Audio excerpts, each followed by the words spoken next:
নমস্কার। স্বামী বিবেকানন্দের আদর্শেই প্রত্যেকটা ভারতীয়কে গড়ে তুলতে চাই। তারা ভারতীয় মানে শিশুরাই আগামী দিনের ভবিষ্যৎ এবং ভারত গড়ার কারিগর। তো স্বামী বিবেকানন্দ যেভাবে ভারত গড়ার স্বপ্ন দেখেছিলেন সেইভাবেই তাদেরকে গড়ে তুলতে হবে।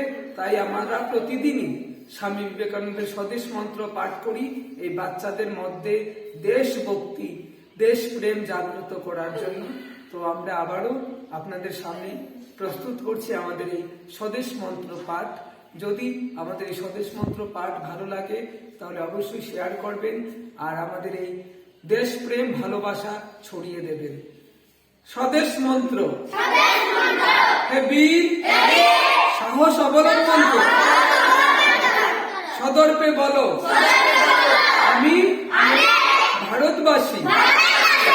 ভারতবাসী আমার ভাই, বলো মূর্খ ভারতবাসী, দরিদ্র ভারতবাসী, ব্রাহ্মণ ভারতবাসী, চণ্ডাল ভারতবাসী আমার ভাই। তুমিও অতিমাত্র বস্ত্রাবৃত হইয়া সদর্পে ডাকিয়া বলো ভারতবাসী আমার ভাই, ভারতবাসী আমার প্রাণ, ভারতের দেবদেবী আমার ঈশ্বর, ভারতের সমাজ আমার শিশু সজ্জা, আমার যৌবনের উপবন, আমার বার্ধক্যের বারাণসী। বলো ভাই ভারতের মৃত্তিকা আমার স্বর্গ, ভারতের কল্যাণ আমার কল্যাণ।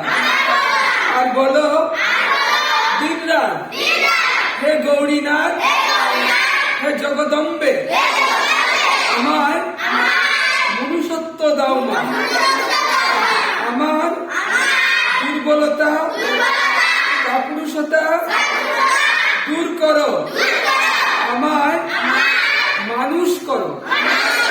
স্বামী বিবেকানন্দ। এখন সবাই হাত সামনের দিকে। আমরা শিশুদের একটা সুন্দর জীবন দিতে প্রতিদিন একটা শপথ বাক্য পাঠ করি।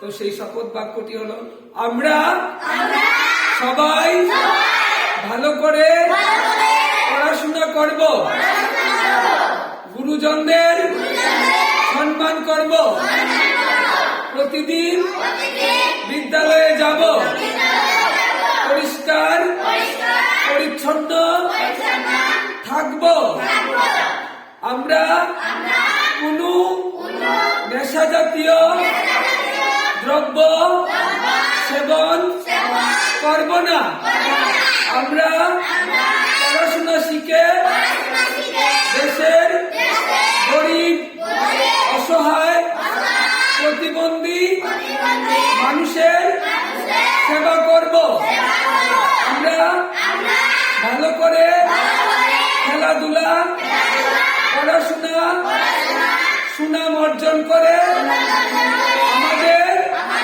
এই দেশকে বিশ্বের সর্বশ্রেষ্ঠ